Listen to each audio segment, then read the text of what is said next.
Imagine a fortress so mighty that no army dared to touch it. A city sealed shut with walls reaching the heavens. Unshaken for generations, it stood as a testament to human power, mocking those who would try to breach its stone defenses. But then came a nation with no siege weapons, no ladders, and no catapults. They brought only trumpets and a silent faith. For 6 long days, they march around the walls, saying nothing, their footsteps the only sound in the vast valley. This is not just a story of a wall collapsing into dust. This is the story of a promise fulfilled, of a people led by faith, and of a God who conquers without lifting a sword. This is the ancient and powerful story of the fall of Jericho.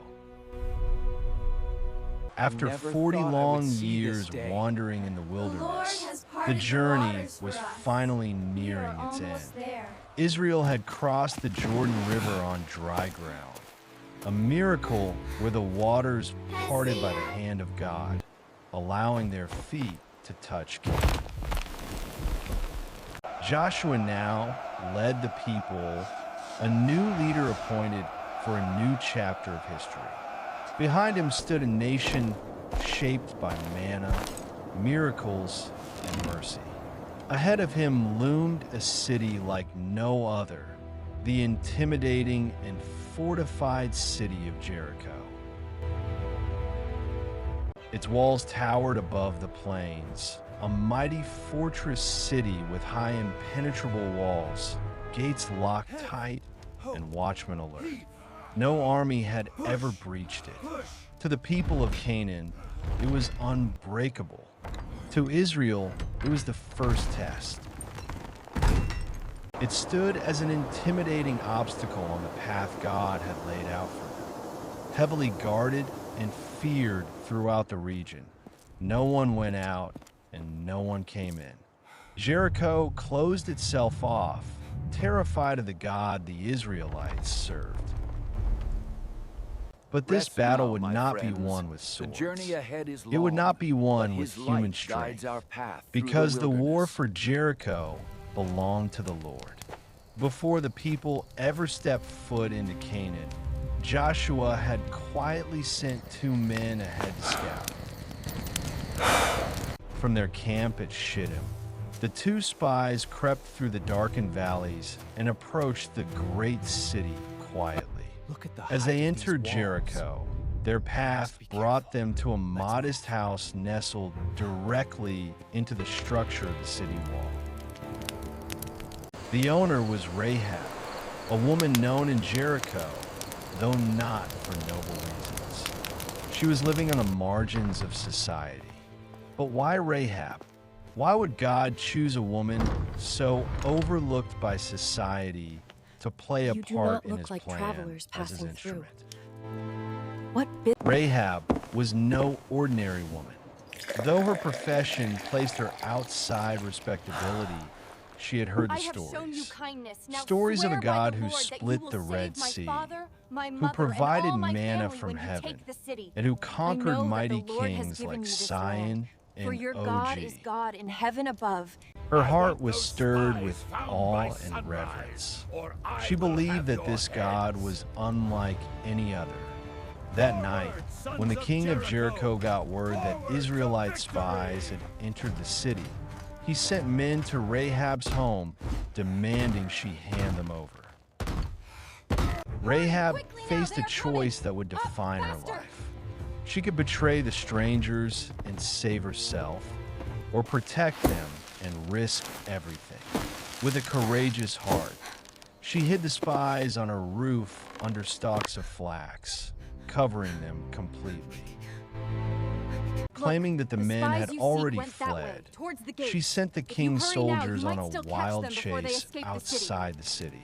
When the danger had passed, she climbed to the roof under the moonlight and spoke to the men, revealing the faith hidden in her heart.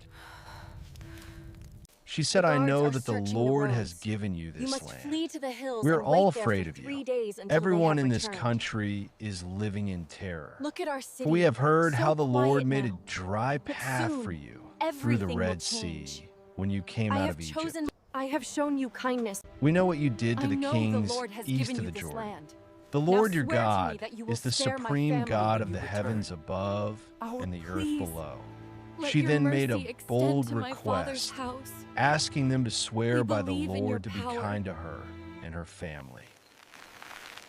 The spies, moved by her faith, agreed to her terms. They gave her a simple sign, a scarlet cord to tie on her window. They said to hang this cord on the window, facing the outside wall, and gather your family inside your home for safety.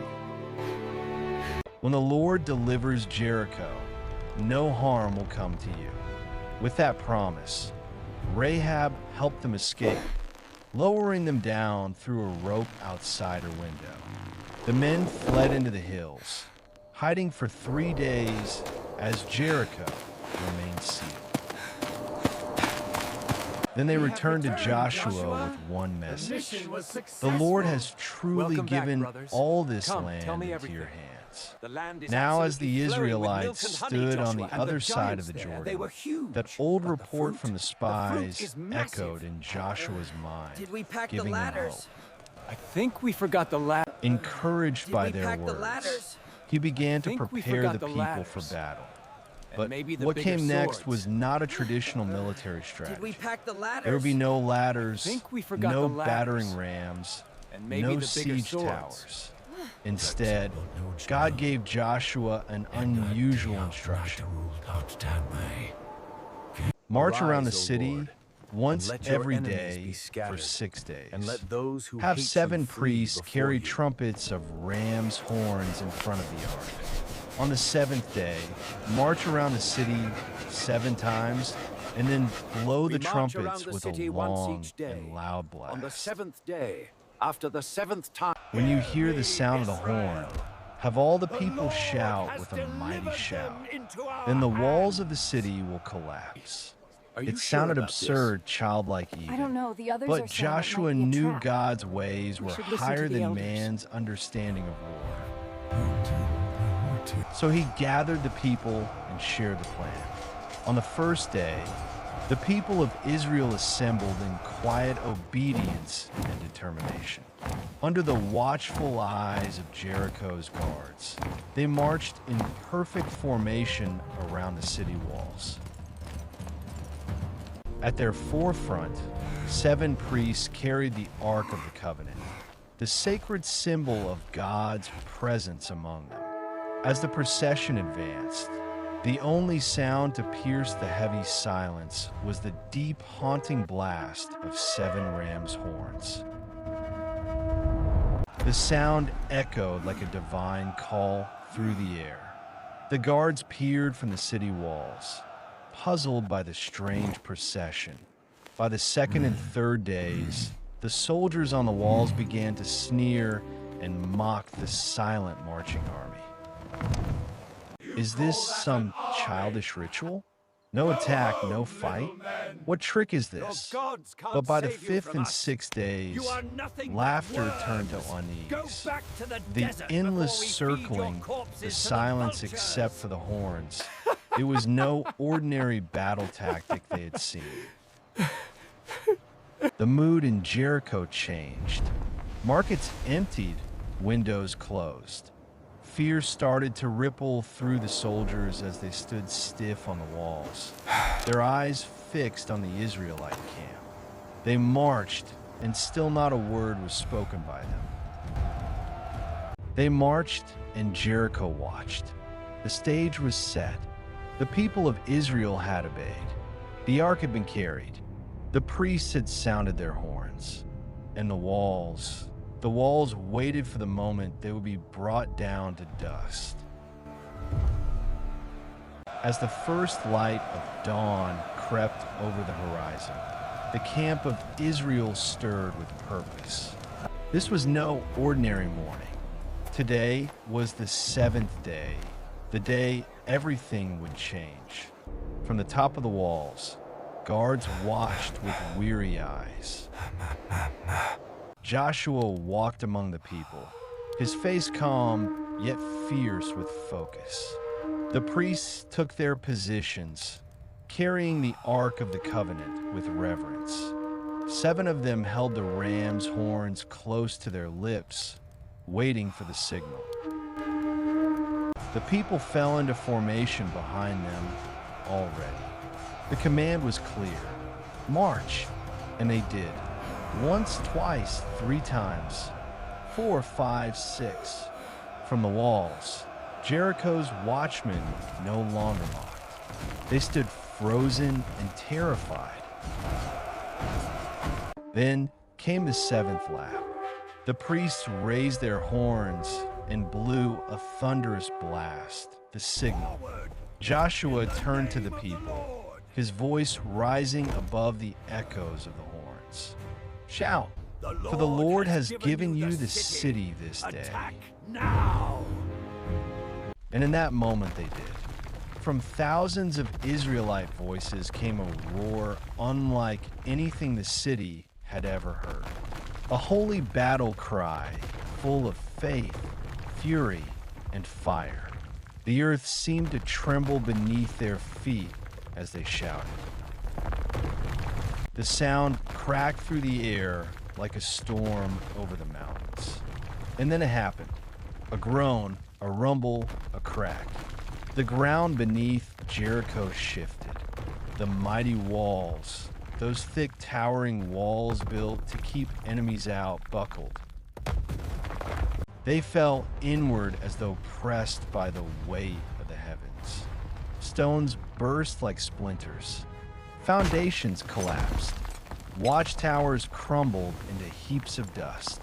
Screams echoed from within the city as the defenses vanished in an instant. In seconds, Jericho's unbreakable defense became nothing more than rubble. Israel's warriors rushed in. The city, now exposed, fell quickly. But one house, one section of the wall, remained intact amidst the destruction and chaos. The home of Rahab, surrounded by her family, her parents, her siblings, even distant relatives. She held her breath. She had obeyed. She had believed. And now she could only trust that the promise made to her would be kept. Then 2 figures rushed in. It was them, the same spies she had once hidden under flax on a rooftop. Now, they had come to keep their word. Rahab, they called, "Come quickly, come." Just as they had sworn, they led her to safety.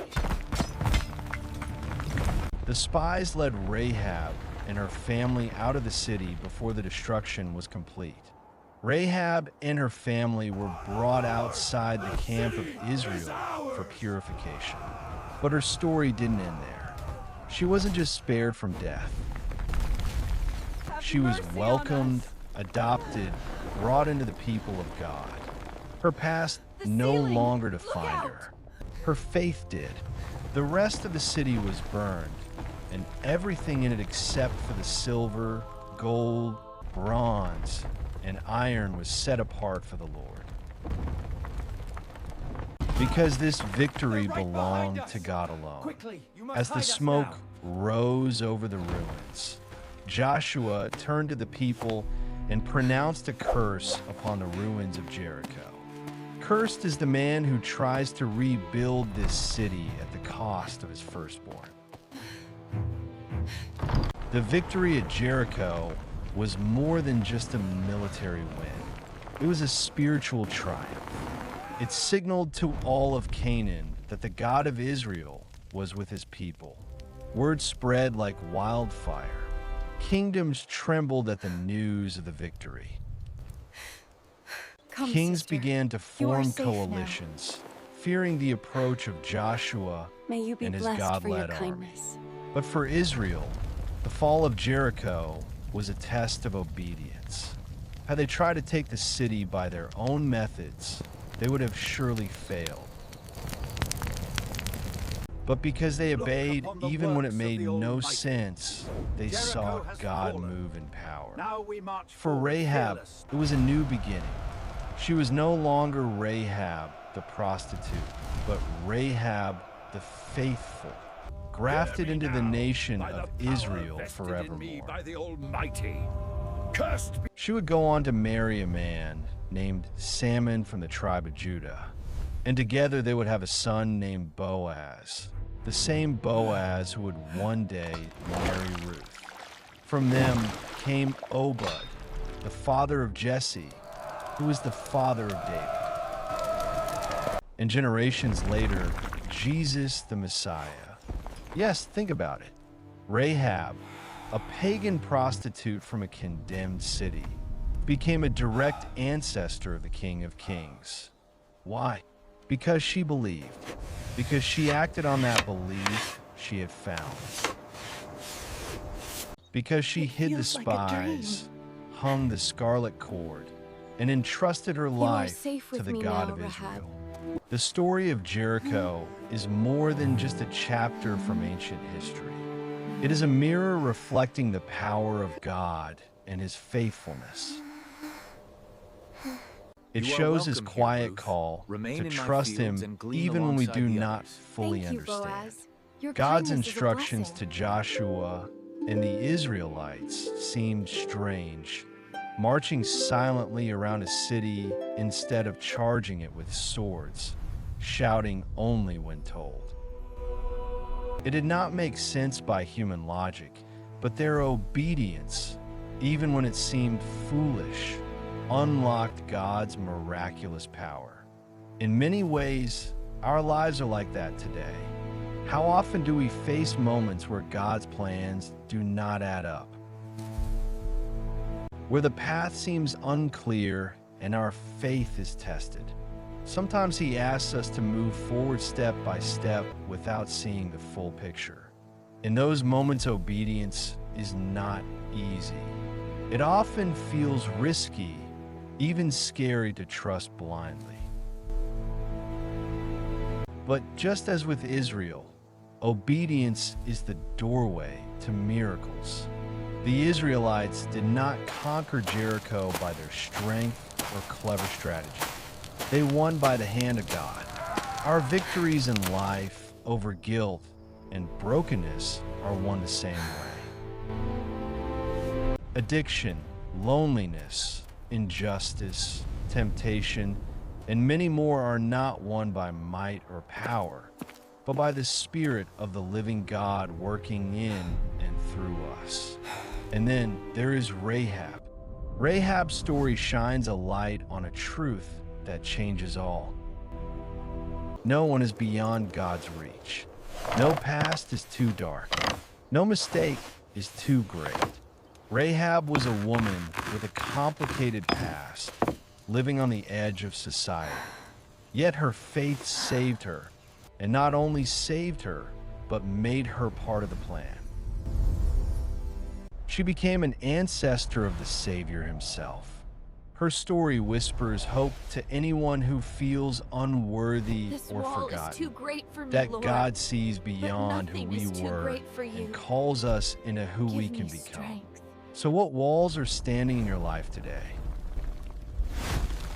Fear, doubt, past mistakes, like Jericho's walls, they seem unbreakable. But when faith meets obedience, when you trust God beyond what you can see, those walls begin to fall. When God leads, victory comes. Trust Him beyond understanding. Watch what He will Peace be do. upon you, sister. The walls of your life also can on you. fall May you have a just as prosperous day. surely as the stone walls of Jericho. It requires the same silent march of faith, the same trust in a plan that might not make sense immediately to your eyes. Joshua did not question the logic of the Lord's. The people did not break their silence until the appointed time. They held their ground, they controlled their tongues, and they focused their hearts on the presence of the ark. This discipline is what separates victory from defeat. It is easy to shout when you see the victory, but faith shouts while the walls are still standing. Faith marches when the obstacle looks permanent. Faith blows the trumpet in the face of fear. Remember the scarlet cord hanging from Rahab's window? It was a simple thread, fragile and small against the massive stones. But it was stronger than the walls themselves because it was tied to a promise from the Lord.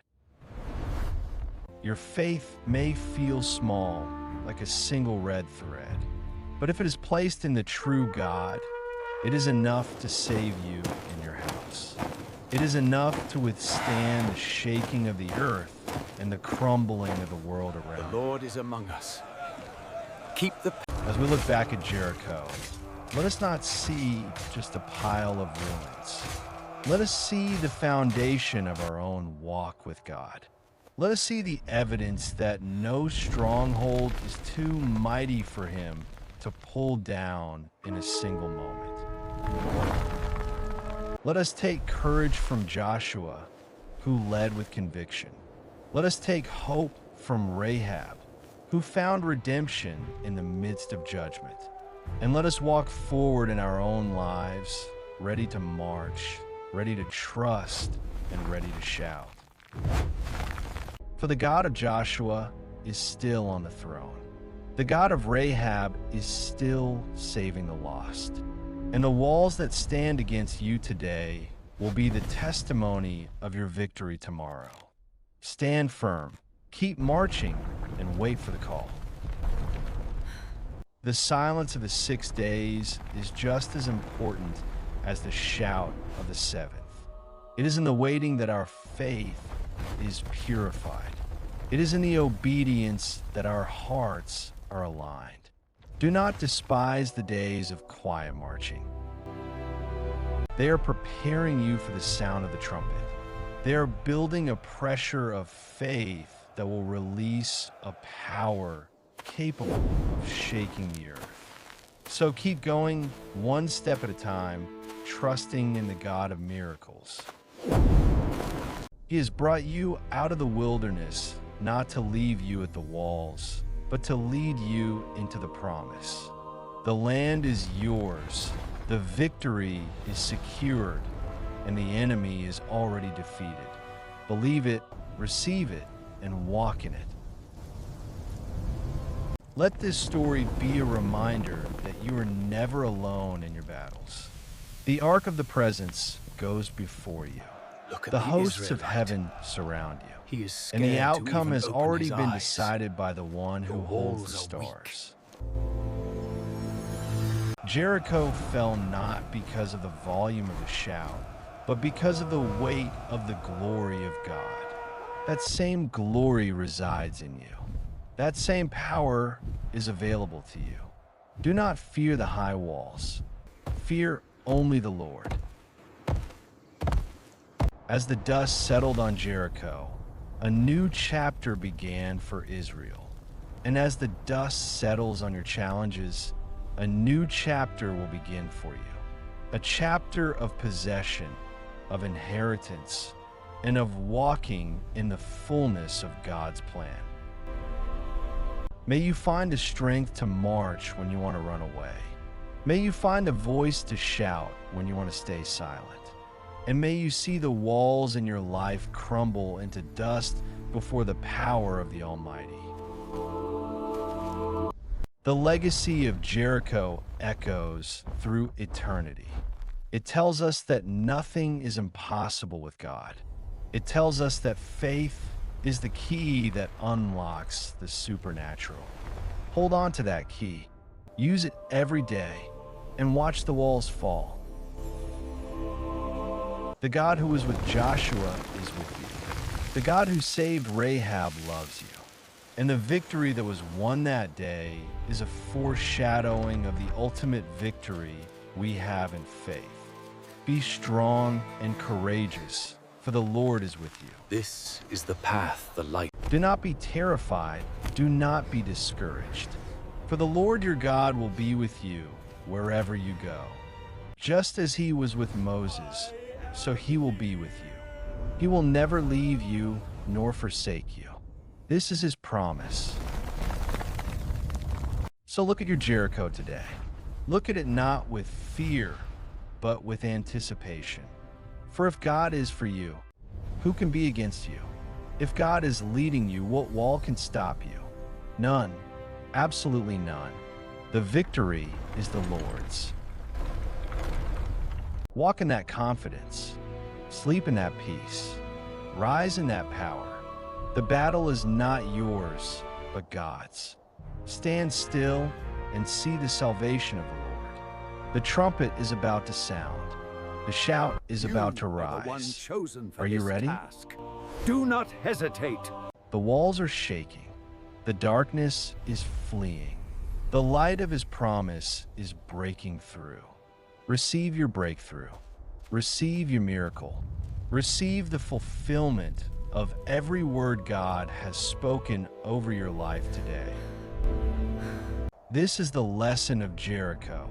This is the heritage of the saints. This is the power of the gospel.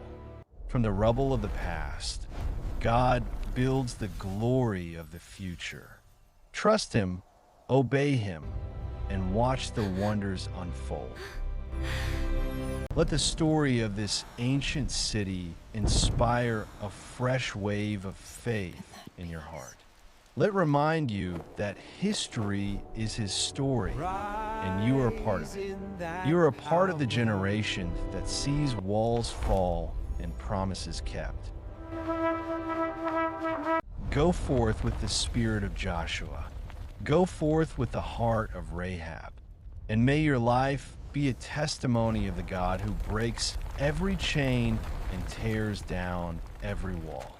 The Lord bless you and keep you always. Thank you for journeying with us through this powerful story. May the God of Israel be your strength and your shield. Until next time, keep walking by faith and not by sight. The promised land awaits you. Shalom.